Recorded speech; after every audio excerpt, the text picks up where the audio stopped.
So Mack Valves is an Australian company founded in 1939 by a founder, Michael E. Mack. That's why we have the name.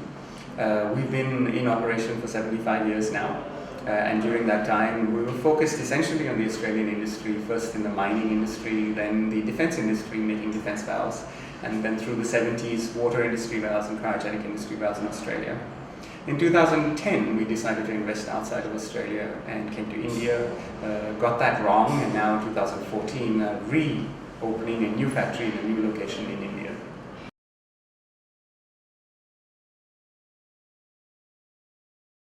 We were very Australian focused for almost 70 years, and we wanted to broad base our risk and cover ourselves with more economies and also find a venue to invest in that would reduce our input costs. We looked at Asia because the Western world was already quite a mature market with high costs, and the choices in Asia were China and India. China presented unique challenges that we did not believe we could overcome. India, on the other hand, had Commonwealth law, an English-speaking workforce, a focus on the casting industry, which is a core input provider to the valve manufacturing industry. And so it seemed to make sense for us to come to India at the time.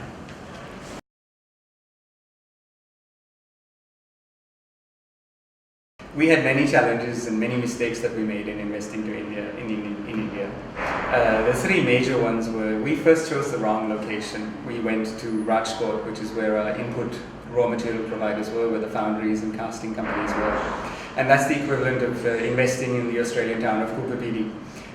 We were in the middle of nowhere. We found it very difficult to get the right talent. We found it very difficult to motivate our own people to move there because it's a dry state, completely vegetarian. Very little cuisine choices, and quite a rough city, so to speak. So that was a mistake. We've now chosen to rectify that mistake and move the factory to Pune 3 years later. And it's proved quite an expensive learning curve. The second one was high staff turnover in India. Indian employees have many opportunities today with other Indian companies investing here, other international companies investing here, and also the opportunity to go to Asia, to Dubai to work. And so we found that we'd train our employees, and within 6 months or 7 months of them being trained, they'd be leaving for other locations. So we had to learn that in India you can't just focus on training and process, but also on the softer part of employment, focused on HR, motivation, workplace ambience, the environment, giving people reasons to stay, which we hadn't thought of before. And of course, also our location where we were at that time didn't help. The third learning for us is that our input costs were in fact much higher than we anticipated, and that's for two reasons. One, you have to learn to negotiate in India. You can't just think that the first price or the last price is the best price. It's always a little bit more you can go.